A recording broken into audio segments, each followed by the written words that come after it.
Charlie back with another segment of proper window installation. I've already done the initial work for just setting the window in the hole outside.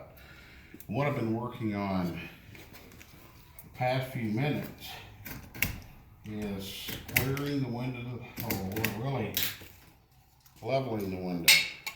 So I've used shims to twist the window gently to fit the opening, because the framing is rough. It's never perfectly plumb and parallel. So now my window is set to where it's nice and level. Now I've applied shims at the edges, not in the middle, anywhere like that, but in the corner and the edges, so the pressure that is applied is in an area of strength, and it should operate smoothly. If you put the shims in the wrong location, it'll put this thing in a bind.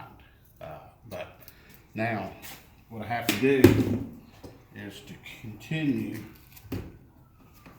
trimming this excess of the shim material. And I'll go outside and nail it off, and we'll pick up with the next step.